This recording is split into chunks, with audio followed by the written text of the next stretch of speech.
mid ka mid ah hadafyada ugu waaweyn ee ciidanka BSF ayaa sidii shacabka degan meelaha ku dhow goobaha ay cadowga ku dhuumaaleystaan loogu fidin lahaa gurmad iyo gargaar bini'aadanimo. waxaa suurto gashay iyadoo xaalad abaareed ay ka jirto guud ahaan dalka, weliba goobaha loo yaqaano gaariwaaga ee gobolka Bari, in ciidanka BSF ay si iskaa wax u qabso ah u qaybiyaan raashin, kaas oo loogu talagalay sida loo kala tabar daran yahay iyo sida ay deegaanada ugu kala badan tahay abaartu. nimankii qadiyoolaan inaa wada qalbi jiray wataynu qabanno maantaynu qiraynaa qarannimada taanku kuwad baynu leenay nimankii qadiyoolaan inaa wada qalbi jiray nimankii qadiyoolaan inaa wada qalbi jiray wataynu qabanno maantaynu qiraynaa qarannimada taanku kuwad baynu leenay qof waliba wuxuu qaban yaqaanaa loo soo qadimayaa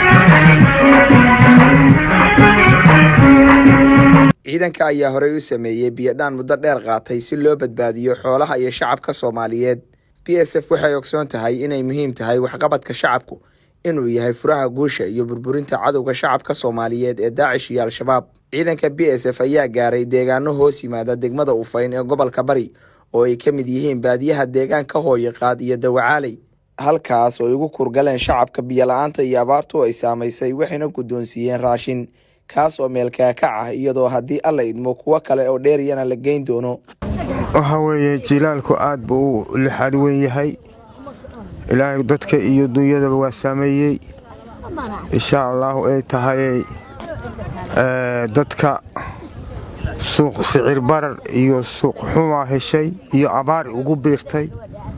xoolahana abaar daba dheer baa heshay. xaaladoodu aad bay baaba u tahay. deeqda maanta la soo gaarsiiyana wuu mahad celinaynaa ciidanka BSF.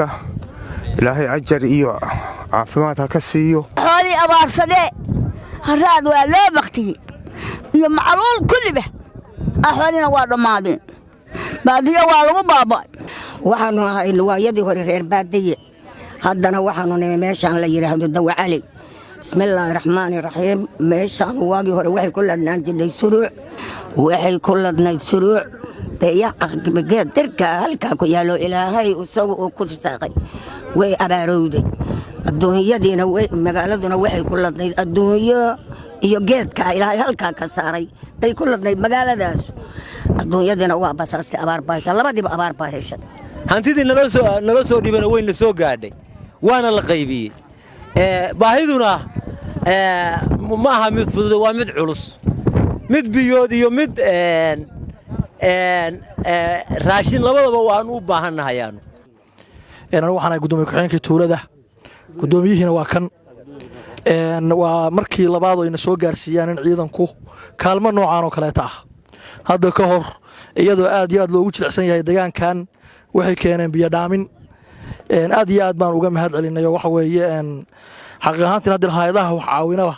bay anaga nooga mid yihiin oo waa ciidanka koowaad ee waxna tara oo aad iyo aad wax weeye deegaankan u soo gaara. raashinkan sidaad u jeedaan oo miidiyaha ka daawanaysa waxaan u qaybinay dadka reer miyiga ah oo aan waxaan isu saaray laba qoys baan u siinay. qoyskiiba labada qoys waxaan wadaajinay hal qoys raashin loogu talagalay duruufaha jira awgood. aad iyo aad baan idinka mahad celinayna mar labaad iyo mar saddexaadba cid kasta oo miidiyaha daawata oo waxa weeye kilibkaana gaarana waxaan rajaynayaa ciidankaana inay u duceeyaan waxqabadka qabanayaan inay ku daydaan. aad iyo aad baan idinka mahad celinaynaa shacabkeenna sidaad ugu soo gurmateen har iyo habeenna aad ugu taagan tihiin difaacooda amnigooda iyo wixii tabartiinna ah oo dadaalkiinna ah oo dadkeenna reer miyi oo tabaalaysan oo abaartu ay saamaysay aad ugu gurmanaysaan horta adduun iyo aakhiraba liibaanteedu waa helaysaan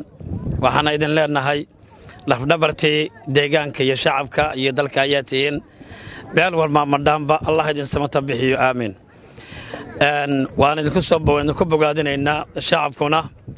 iyo reer miyigoodubana aad iyo aad ayay idinku hanwen yihiin niyasame iyo wanaag bay idin hayaan waxa weeyaan wadajirkooda waxay leeyihiin oo aad iyo aad ay macnaha idinku bogaadinayeen garabkiinna allah galo dhinac walba waa laydinla socdaa shacabku garabkiinna weeye midigtiinna weeye hoosiiskiinna weeye waana laydinka guddoomay masaakiintaas tabaalaysan oo reer miyiga ah waad u soo gurmateen waa laydinka guddoomay waxa weeye waxaan wadnay macaawino yar oo 40 qoys waanu wadnay dadkan deegaankan jooga oo la yiraahdo reer mirood intaas baan u wadnay odayaasha iyo dhalinyarada kulliba waa salaamayna assalaamu calaykum waraxmatullaahi wabarakaatuh waxaanu sheegaynaa deegaanka aanu soo booqanno maanta booqashada ku nimi tuulada wacali iyo agaarkeeda igdhays waxaanu boqolkiiba boqol aanu u soconnay laba waxyaalood marka koowaad waxaan ahayn saxan cadow oo bal sida cadowga dhulka u joogo iyo suu dadka ugu yimaado tan labaad abaaraha iyo saamaynta ay ku yeelatay dadka deegaanka degan oo reer miyiga oo Puntland oo dhan ay saamayn weyn ku yeelatay waxa aan ilaahay ugu xamdinaqaynaa in ilaahay uusan abaarta cudurino ku daranayno caafimaad qabno laakiin abaar xun baa dhulka ka dhacday oo aad u ba'an annagu haddii aanu soo aadnay waxaanu qiyaasnay inaan dhulkii waraysi iyo loo tegi jiray haddaan dadkii deegaanka abaartu haysay aan wuxuunaya loola tegin ama biyo loo dhaansho ha ahaato ama raashin yar oo loo qaybsho ha ahaato waa khasab dad baahan oo lama tegi karo waraysi waxaanu soo qaadnay intaas halkaas raashinkaas aad aragtaan waxaanu kaloo soo marnay oo iyana xoogaa raashin ku soo rognay meesha la yiraahdo tuula mirood oo u dhow degmada Ufayn waa aragnay dadka deegaanka iyo deegaanku suu abaar u yahay iyo dadku suu baahida u qabo kulli waa aragnay ilaahay waxaan ka baryaynaa inuu roob iyo raxmad degdegayna siiyo oo barwaaqayna siiyo waxaan boqolkiiba boqol aan rajaynaynaa wixii annaga tabartaya ah in aanan ka hakran shacabka Puntland meel kasta ay joogaan aanu waliba ugu geyno waxaana aad iyo aad idinku mahadinayaa sida aad noo soo dhaweyseen sida ay soo abaabusheen sida dadkii maatada ahaa oo tabarta danaa u soo qorsheyseen assalaamu calaykum waraxmatullaahi wabarakaatuh وسؤال تأويني ذلك يا إسكالي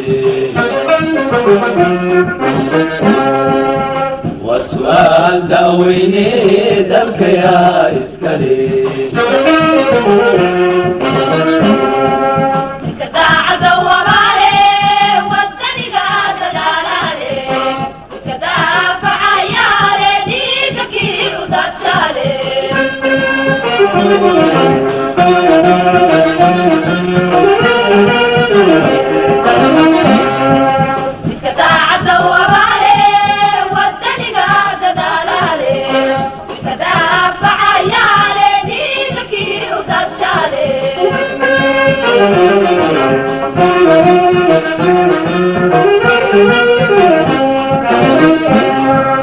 كان قبيل كديدالي بالمدى دونالي كان قبيل كديدالي بدن مدى دونالي كان ديدي هوشتالي كان لعبك دور سنو وحكستا ودقاتو ودك شري دحديس